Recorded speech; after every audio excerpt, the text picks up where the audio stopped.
Hey, rolling out. This is Crystal Jordan. This is Reality Check, and we have a special treat for you all. There's a lot going on right now. We are trying to make it through the midst of a hurricane, and weather is crazy. But I got something to make you guys feel better right now. I have two guests that are coming to talk about the new movie that is actually going to premiere on Sunday, October 2nd, titled Stone. One of them is an old friend of Rolling Out. We've had him come out and hang out with us before, say a little controversial things, but that's how we like it. And another is a hip hop head from Chicago that is now making his foray into the film industry. Please help me welcome Lucien and the one and only Dame Dash. Welcome, guys. You just called him an old head? What'd you call him? I called him a hip hop head.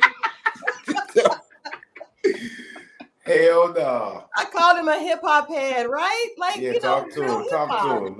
Let him know, Crystal. Let him know. Like, how you know? We're already starting off. So you guys have a new movie that's coming out on Sunday titled Stoned. And this, first of all, the movie, you guys shot this movie on Kanye's acreage, correct? Yeah, we shot it on his ranch a couple of years ago. Okay. Now tell me, how did you guys get together? We've had Dame come out and you've talked to our audience here at Rolling Out before, and we know that you have always been in the filmmaking business and basically anything that has to do with ownership and owning your art. So I would love to hear, how did you guys come together? How did this project get started? Well, we were all on Kanye's ranch to support Kanye. He was going through something when he was running for president and all that. And, a lot was going on in the mix of all the chaos, but it was controlled chaos. We decided, I met Lucien, and, I found out that he used to be him and Kanye's first band. And then when we was hanging out and shit, he was funny as hell. And, him and his man, they cracked me up. And, because like when there's a lot going on in Kanye's life, it means you kind of waiting to talk to him and shit until he has the time to talk to you. And that's not really how I was moving. So I was like, yo, I need to be creative until we be talking and shit so I could do my thing. And Kanye flew a film company on a private jet to the ranch. I prepped him one day, and we shot in 6 days, and he showed up, and we worked it out. It ended up being hilarious. Wow. Now, who wrote this? Like, how did this movie, did the concept come from a conversation? I know you guys stayed up all night laughing. It was another dude I was working with named, he actually stars in it. Valor Gosh. Valor. And we were writing a movie because I wanted to make a movie that we could do during COVID. So I was like, let's write a movie. And he was like, we had this stoner movie. So we were developing it. So we had like a rough outline script. But once we knew what we were working with as far as the environment, and, the ranch and blah, blah, blah, we adjusted it to Wyoming and, so on and so forth. We just kept adjusting. We prepped, like every night. At the end of the night, Valor and Lucien would get together and talk about what they were going to do the next day. Because when you're shooting a movie, you're rewriting that shit a lot because things change. You know what I mean? Because of circumstance. Yeah. But again, it wasn't like something could change because we didn't know the circumstance. We just were seeing what places we could rent around the town and utilize whatever we had that was accessible to us for free. So, Kanye had a couple houses out there. He had the ranch. We went and got the airport. We shut the town down as much as it could be. And they were very nice to us. And then we ended up even buying a ranch out there because we like it so much in Wyoming. Wow. Just a different type of life. We're just like, okay, got the airport, taped on a ranch, got a couple of houses. There's a lot going on. Lucy, what about you? What was this experience like for you? Because I heard that Dame actually said, I'm going to put you in a movie, and then you were in a movie, and then you guys are taping a movie. So tell me about the experience on your end. That's just how it went. He told me we was all sitting around one night, eating, drinking, And went to start talking about people, start talking about shit, and man, Dame leaned over and said, "Man, I'm putting you in a movie tomorrow." And at first I'm like, get out of here. He ain't putting me in a movie tomorrow. And shit, yeah, next day, 8 o'clock, shit, we were rolling. You know what I'm saying? I've never done no movies, anything like that. So, this is my first time doing anything like that, man. It was an experience, super fun. I'm blessed, you know what I'm saying, to be able to work with Dame, you know what I'm saying, just all the people that was around, you know what I mean, to kind of just to be there for my friend, for the movie. It was a dope vibration. So, I mean, it happened. It was God, you know what I'm saying? Good energy and God. It sounds like it was a vibe, because I was wondering, like, did you have aspirations for that? I know that you have history in music. You were actually the first artist on a Kanye beat. So that's something not a lot of people know. And that definitely is something special, because who did you know at that time that Kanye was going to have that type of star power that he does? I mean, I thought I was gonna have that type of star power. You know what I'm saying? I mean, you just have a level of confidence. If you're gonna be an MC and you're gonna be any good, you're gonna have a level of confidence, an air of cockiness or whatever. Yeah. And but I mean, of course, however many Grammys later, and all of his accolades later that I know now, I didn't know that. I knew dude was special, and then honestly, we were all special. We're artists, we're creators. We put shit together, took shit away. So we were kids too. So what kid thinks I'm not gonna be a superstar, right? We all thought we was gonna be superstars, and he was the one that stuck with the plan and took off. You know what I'm saying? I took another route. You know what I'm saying? And but whatever, I mean, we never stopped being friends. So we met back up, and bang, here we are. That's dope. That's dope. I like the idea that you guys were all there in support of your friend. And it sounds like this movie was a culmination of like that brotherhood. And especially for me, watching as a woman, when you see Black men coming to each other's rescue, there's something really special and really powerful about that. Can you talk about the energy and just the vibe there that you guys had going on, that you worked together, all working together, all creatives, but all also bosses and entrepreneurs to create something that other people can enjoy and perhaps be inspired by? Well, in this moment and that moment, anything that Kanye is around is like Willy Wonka land. It's not normal. You know what I mean? And none of us are normal, but powered with the kind of bread he got, it's really not normal. You know? But what we're allowed to do, because we're still normal, is enjoy it. To really be like, oh shit, we came from the hood and we made it, and be like, yo, fly in a jet, just all resources.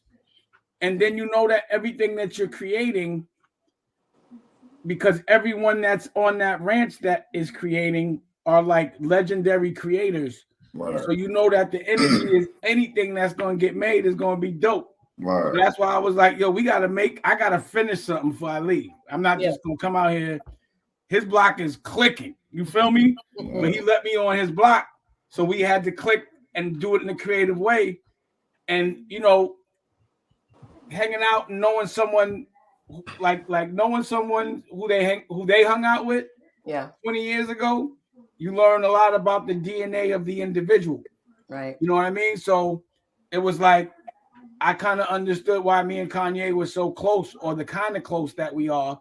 Yeah. Because I feel like he was a similar sort of a figure in his life, which is why we were there when it was support time. Right. But you don't see us at the fashion shows, but you will see us in support. You won't even see us at support time, but we did. Right. We won't be at the fashion shows or in front of the paparazzi with the, the stuff, but the brothers be there when it count. But we also gonna have fun. Right. And we also gonna monetize that fun. We also gonna capture the energy. Like to me, homie was being too humble. I'm like, look at this shit. It's 4,000 acres. Man, we could do man shit up here. You know what I'm saying? So I was just showcasing like just what we got.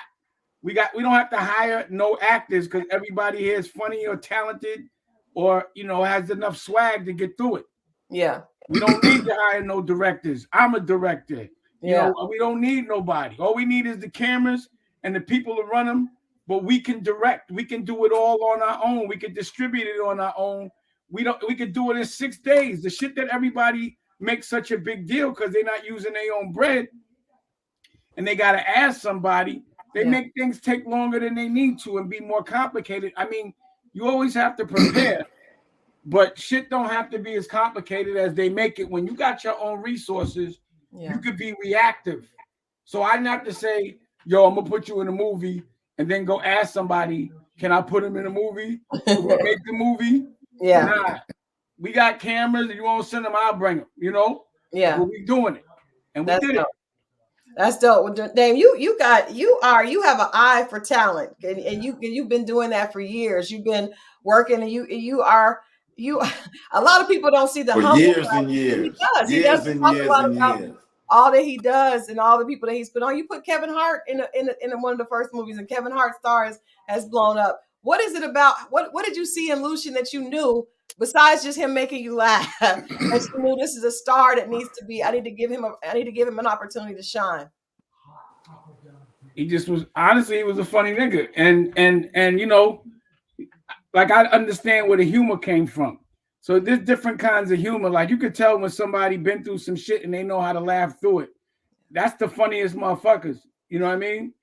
And also, again, there's an honor code where a certain kind of people won't do everything for money or do everything for fame. Right. Their honor is still intact. So from what I understood, he hadn't compromised anything of his respect. And it might be to where it might have been where it fucked up some famous shit or whatever it is, but he stayed on his ding and he's still there for his man. Yeah. So with all of that, it's a family. So I eat with my family. You family is Kanye. If you Kanye brother, you my brother. Yeah. If Kanye loves you enough to have you out here, you must be a good dude and you must be talented. And if I could see it, and I needed somebody to star in the movie. I ain't have shit to do. So I was like, I'm gonna shoot a movie while you doing this president shit. I'm gonna go because I was there for everything else, but that I was like, I'm gonna just go shoot a movie. You know what I'm saying? So let's talk about this movie. I hear that it's reminiscent of those stoner movies like Half Baked and things like that. So Lucien, tell us a little bit about. Don't give us everything, but give us a little teaser so that people know they need to tune in on the 2nd and actually like blow up this premiere date. Man, like special people in it. You know what I'm saying? Me and my mans, we play old time friends, and we get into it's a whole fiasco out there in Wyoming. You know what I'm saying? We go from throwing parties to trying to find weed. It's a big deal. Again, like you said, I don't want to blow nothing up, but it's a bromance movie with stoners. Nah, it ain't no. It's not urban, but you really can see that Lucien is real sensitive. You know what I mean? Okay. But funny, you know what I mean? He's real human. Lucien, are you vulnerable? Are you vulnerable in this movie? Oh, in this movie,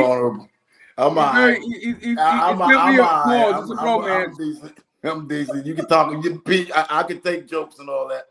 But this was the special thing about it. I think is that us doing this movie, we were just meeting each other also.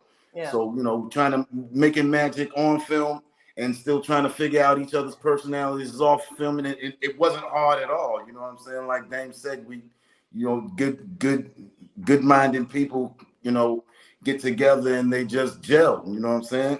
And especially if you got a couple dollars. Right. Absolutely. Right. Absolutely. Right. But some people want to come around and just hang out. Yeah. And just be there. It's like, nah, we got to eat here too. Let's do some shit. Yeah. Right. Let's put it like this. We didn't leave Kanye's ranch just saying, oh shit, he got a nice ranch. We came back with a movie. Right.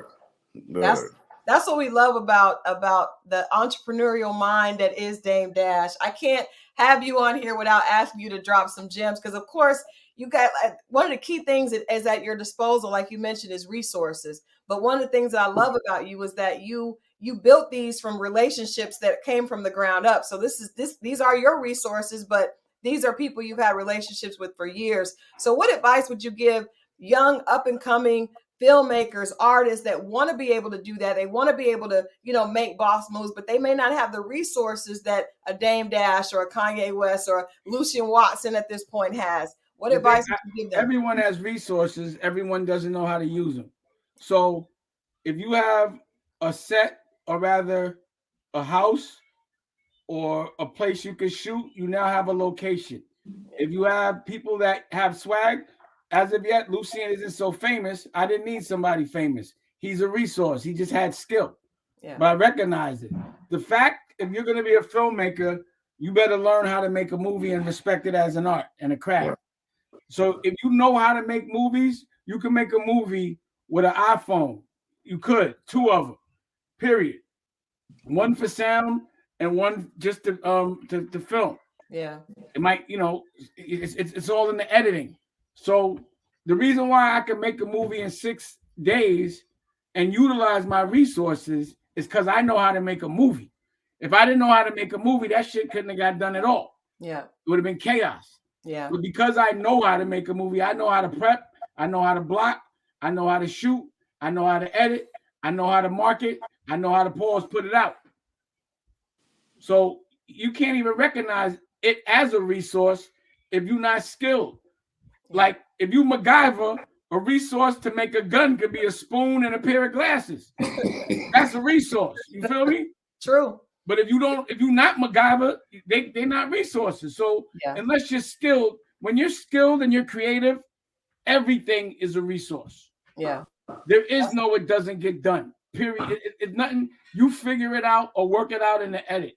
But either way, we shooting. Either way, we shooting.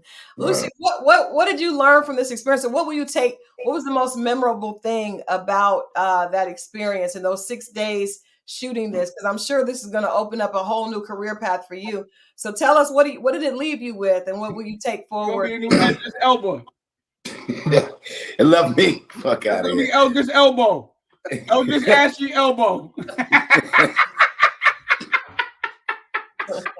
It left me knowing that, that my friend is okay, first of all, for the reason why I went out there, let me know that he's okay.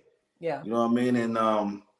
And second, the biggest thing I took away from it was, new friendships, a movie, of course, but, new friendships and a new path, new avenues to start, he got to know, oh, that's Dame Dash, huh? Nigga, that's Dame Dash. That's what we do. Nah, man. I met him. I was like, what's up, shorty? All right, good looking. What's up, shorty? You ain't say that. What the fuck is wrong with this dude? He bugging out. Anyway, but nah, I took some dope, experiences from it. When I first met him, this man was riding across the that's what was funny. This is what was funny. So, this nigga got 4,000 acres. So he was showing us the acres. So we in the car, and I see him and his man got a neck brace on. He broke his neck. He riding the back, and they riding like 100 miles an hour through the bumpy terrain, and he holding on mad strong with one arm, and that shit just had me dying. I was like, I was crying. And then from then on, every time I spoke to them, they just always had jokes. And I'm like, oh, y'all the funny niggas out here, all right. But they was really funny. So I was like, I'm going to you want to be funny? We're going to be in a movie. Let's do it. Let me see. Can you be funny on camera? And then, again, it's a hood swag that, like the funniest dudes are not the dudes that make it as comedians. To get on a stage and remember lines, and that's not the easiest thing. But like on the street in the hood, the funniest dudes I know are the dudes that cut ass, pause, on the street. This nigga that snap. Yeah. But if you tell a funny dude to get on the stage, that's not gonna work out. Yeah. But if you can catch somebody in their element, they'll be funnier than most comedians because they're quick on their feet. Yeah. So if I could listen, I was supposed to go on Wild 'N Out and I'm like, I'm gonna bring my crew, and I know some funny ass niggas from Harlem. You know what I mean? Mhm. Whenever like Kevin Hart and them would do, we do the movies. Yeah. I'd always bring my crew, and my crew would heat them niggas up. Period. Snap fights all day. Yeah. So Yeah. the funniest dudes are from the hood. Yeah. I believe But that. they're so funny that they also not gonna do what, you know, be told what to do. Right. They're not gonna be, you know, doing something where they feel they're compromising their integrity or they can get teased. Right. You know what I'm saying? So he's like that old school. He still calls niggas Joe. Like, what's up, Joe? You know what I mean? Like, he like your old uncle. You know what I'm saying? Like, get the fuck out of here. Matter of fact, Dame plays my old uncle in the movie. I play one, but everyone was like, "That's not believable. You look it's younger than your nephew." Believable, son. It's bad believable.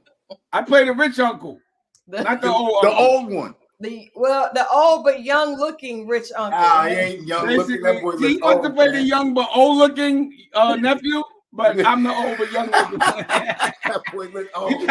He tried to shave his beard too. Don't do that. You're right. Lucian's getting his Idris Elba on. You let him. Yo, why you change your appearance from yesterday? Man, I didn't want to be talked about today, but shit, good luck with that. Yesterday, he was looking like an old ass Wolverine. I was like, He's getting his Idris Elba on. I'm not mad at it. You man, do it. Talk to him.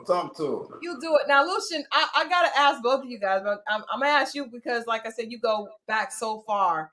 Your friend, all of us have friends that we are concerned about. But I cannot imagine having a friend that has such huge conflicts with just the public, right? So people are constantly. I'm not concerned about them. You're not concerned I'm not concerned about any of my friends. I'm not concerned about them, especially the ones that I know. You know what I'm saying? That stand. Most of my friends, the friends that I got, are stand-up dudes. You know what I'm saying? And what looks weird to you might not look weird to us. That's subjective. You dig where I'm coming from? Yeah. But mostly all my friends are strong, mentally strong. You know what I mean? And what looks like a broken guy to you, it's not. You know what I'm saying? That's just some shit that is portrayed on in the media and shit like that. But yeah, I'm not worried about that. Let's put it like this. Me, I'm concerned about all my friends. Right. So the difference is when I do a check, it's not usually televised. Right. But everybody goes through shit. Absolutely. So what you know is everybody, no matter how much bread you got, they all go through regular emotions and they all need to be checked on. Right. But it's not on camera most of the time. Right. Right. So it's regular to, he's not the only friend I check on. I check on niggas every day. Right. And I'm concerned because a lot of my friends didn't get out of an extreme circumstance and they doing shit that's dangerous every day. Yeah. But Dave, you think it's different that some people wouldn't understand at different levels, right? So at a certain level, you have more access. I mean, you definitely have a lot more access than probably a lot of your other friends, right? So at a certain level, do you worry about just the being okay mentally when you are such a huge target? That's a little bit different when you got. Yeah, of course I worry. Yeah. I'm always worried. You know what I mean? Because if I don't see somebody and I go by what I read, I got to go see him. Yeah. But when I get there, I don't be as worried. I go make comedies. Go make comedies. You understand what I'm saying? It's like, you got to remember, we're not regular people, so we shouldn't have regular problems. I'm a superhero. So if I have a problem, that shit better be a super problem. You feel me?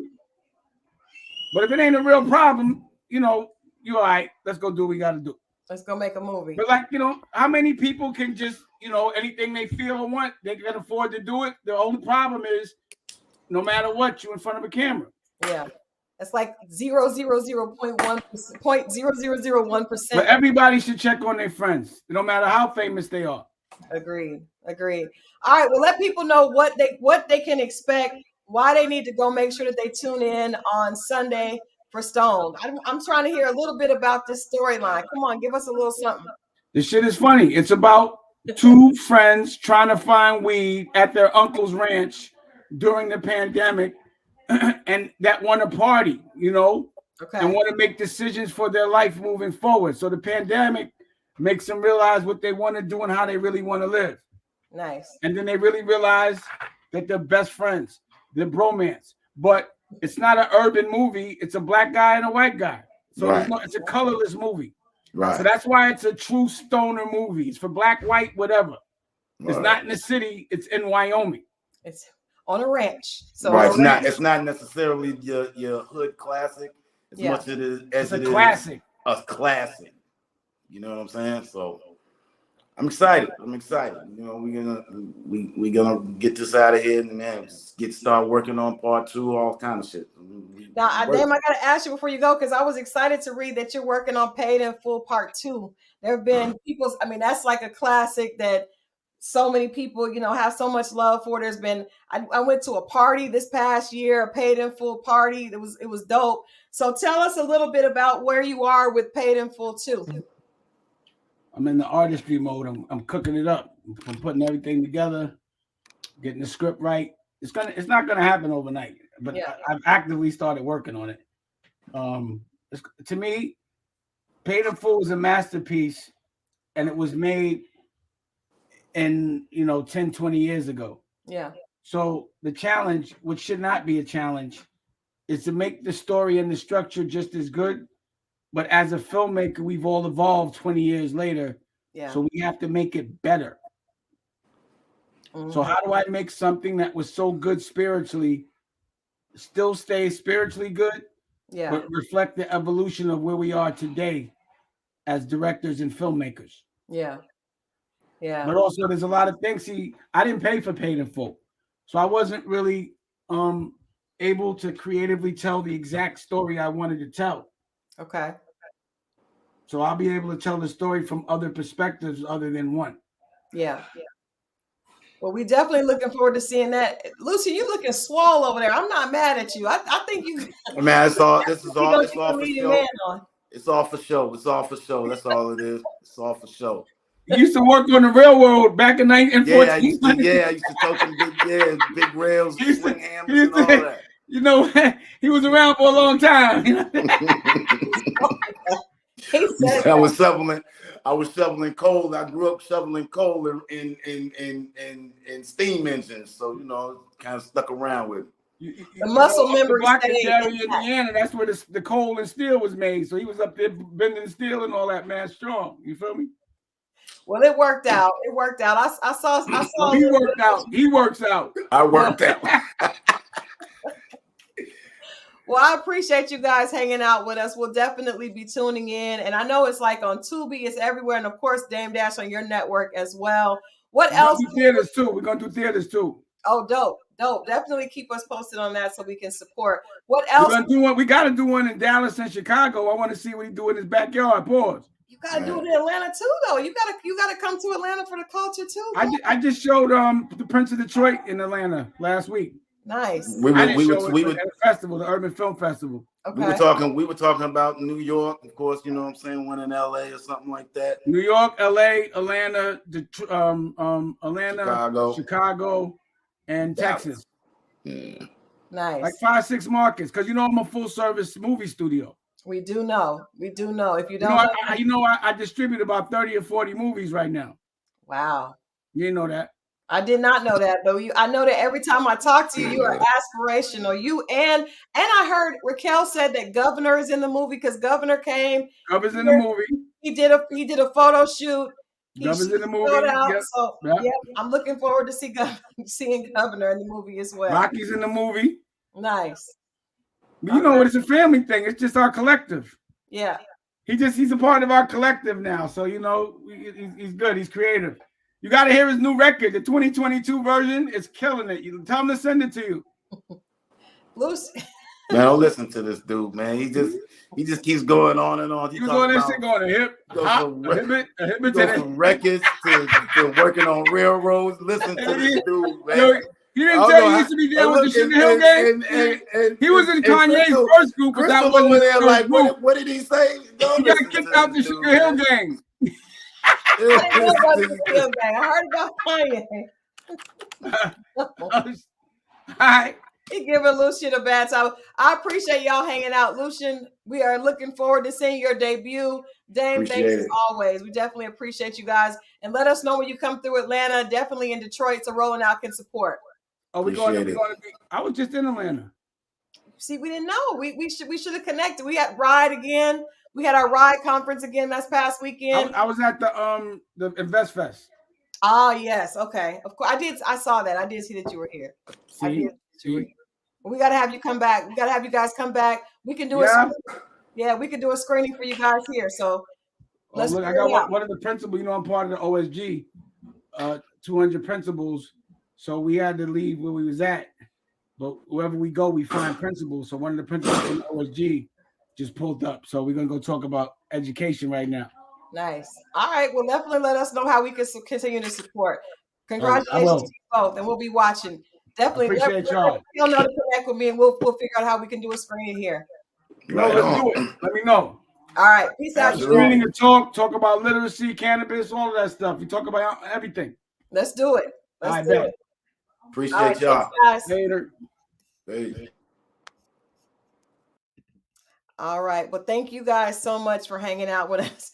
Interesting conversation as always with the one and only Dame Dash and Lucien. So good to hear his perspective. Definitely looking to hear more from him. Make sure you guys are tuning in on October 2nd to Stone, and hopefully we'll be able to get Dame here to Atlanta or here in Detroit. They're in Detroit Rolling Out to be able to do a special screening here. Thank you guys for hanging out with me as always. I will see you next time right here on Rolling Out Reality Check. This has been Crystal Jordan. Enjoy the rest of your night. I'll see you next time.